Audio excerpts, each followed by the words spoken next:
It's almost evening again. The task still waits, silent, unfinished, watching you from across the room. You open the laptop, and the blinking cursor feels like a heartbeat you've been avoiding. You promise yourself just a few minutes more, but the hours keep slipping through gentle denial. You know the deadline is near, yet something inside feels heavier than the work itself. It's as if your hands remember how to move, but your mind stands at the doorway, unable to cross. We call it procrastination, but it feels more like a quiet rebellion against pressure, against fear, against the part of life that keeps demanding proof of your worth. Deep down, you don't want to fail. You just want to feel safe before you begin. And somewhere between that wanting and the world's expectation, time slips away. We've all been there. The night before, the undone task, the silent guilt that hums beneath every excuse. But what if procrastination isn't laziness at all? What if it's a kind of language? The body's way of saying, I'm scared to move because I still remember what it felt like when movement once led to pain. Long before we had calendars and deadlines, our ancestors lived by a simpler rhythm. Survive the day, rest when the danger passed. The mind was built for threats that roared, not for quiet demands glowing on a screen. When you face a blank page or an unfinished task, your nervous system doesn't see a project.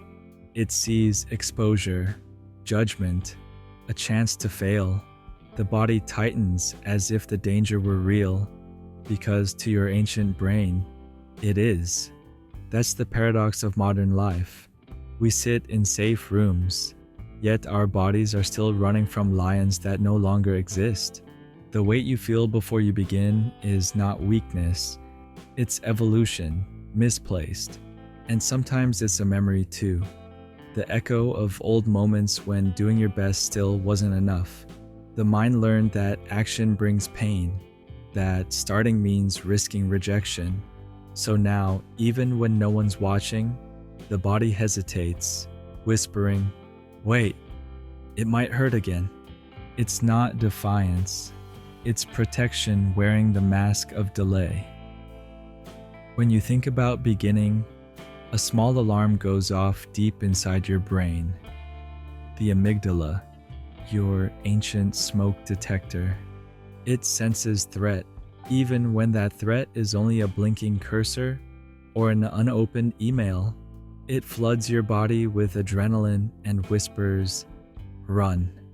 Meanwhile, the part of you that dreams, plans, and creates, the prefrontal cortex, tries to speak above the noise, but emotion always moves faster than reason. So you reach for something that feels safer, a clean inbox, another scroll, a snack, a song, anything that replaces uncertainty with comfort. For a moment, relief comes, and your brain rewards it. Dopamine, the chemical of escape, seals the deal. The cycle continues. Tension, avoidance, relief, guilt, repeat. Each delay feels like freedom, but it's really fear wearing a softer name. What looks like doing nothing is actually your nervous system fighting to protect you from imagined pain. It's the body saying, let's not feel unsafe today. But the more we obey that instinct, the more fragile our trust in ourselves becomes. At first, the delay feels harmless, just a pause, a breath, a promise to start later. But with every postponement, something heavier begins to form. The task doesn't just sit on the desk, it lingers in your chest. The silence between doing and not doing becomes a breeding ground for shame. You tell yourself, I'll do better tomorrow. But tomorrow arrives already bruised by guilt. The mind starts to confuse delay with defect, as if you are the problem, not the pattern. Soon, even thinking about the task triggers that same wave of discomfort. You begin to avoid the feeling itself, not just the work. This is the hidden loop of procrastination. Avoidance brings temporary peace, but also deepens self-distrust. The longer it lasts, the louder the inner critic grows. You start to believe its whispers, "You'll never change." And yet, beneath that voice lives another one, quieter but still alive. The part of you that remembers when effort used to feel like play, when starting didn't mean failing. That voice is waiting for its chance to speak again. Procrastination is one of those quiet fates, a pattern that feels bigger than choice because it hides inside emotion. But the moment we see it clearly, it begins to lose its power. You are not lazy. You are protecting a nervous system that was once overwhelmed. You are soothing an older part of yourself that never felt safe to begin. The guilt you carry is not proof of failure. It's evidence that you still care. And caring is where change begins. When we stop asking, "How do I fix this?" and instead whisper, "What part of me is afraid?" something softens. The battle turns into dialogue. Awareness becomes the first act of compassion, because healing doesn't start when the task is finished. It starts when we finally stop running from the fear beneath it. Healing procrastination isn't about forcing movement. It's about teaching the body that movement can be safe again. Start with something small enough that your fear can breathe beside it. Open the document and write one word.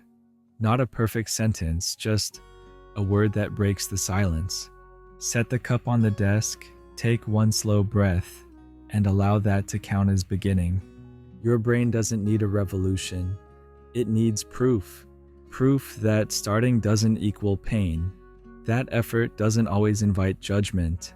That the world stays intact even when the result isn't flawless. When you choose one tiny action, you're not just working on a task. You're repairing trust with yourself. Momentum grows quietly from that place of safety. The body learns that it can move without threat, and the fear that once screamed begins to exhale. Forgive yourself for the pauses. Every gentle start is a declaration. I no longer need to suffer to be worthy of progress. Something changes when you no longer see your resistance as an enemy. You begin to move differently, not out of pressure, but from peace. The blank page becomes less of a threat and more of a mirror, reflecting not your flaws, but your effort to grow. Days start to stretch with a new rhythm. The same hands that once trembled now type the first sentence before the coffee cools. The same mind that once panicked begins to trust that it can return to the task without punishment. And slowly, the space between intention and action narrows. You stop negotiating with yourself because you no longer need to earn your own permission. Starting becomes natural, like breathing, like morning light through the window. This is how healing often looks. Quiet, unremarkable, yet entirely life-changing. You don't become someone new. You simply stop abandoning who you already are. As the fear loosens its grip, something subtle but powerful emerges. A new identity. Not the flawless achiever you once tried to be, but a calmer kind of self. One who acts from care, not from crisis.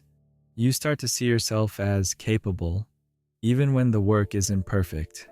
Each small beginning becomes a vote for trust. Each day you return to the task is another reminder. I'm the kind of person who shows up even when it's hard. This isn't about discipline anymore. It's about relationship. With your time, your energy, your own nervous system.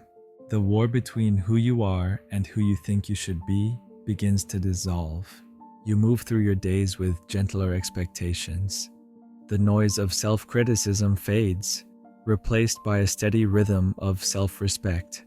And that rhythm, quiet, steady, human, becomes the heartbeat of a life that finally feels like yours again.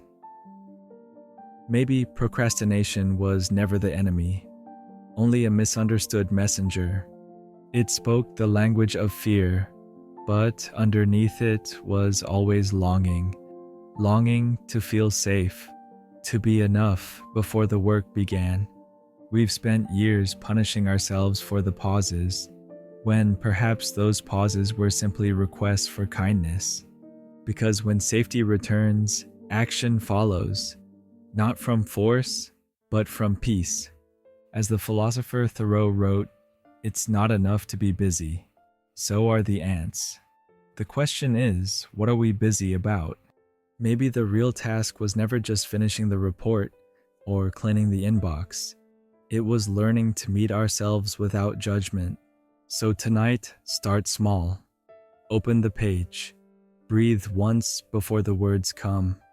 You don't need to fix everything. Just prove to your heart that movement can be gentle again. And when you do, you'll notice. The world doesn't punish you for imperfection. It waits quietly, like an open door, for your return. Join us in this quiet movement of awareness, where every act of understanding becomes an act of healing. Because sometimes the bravest thing you can do is simply begin.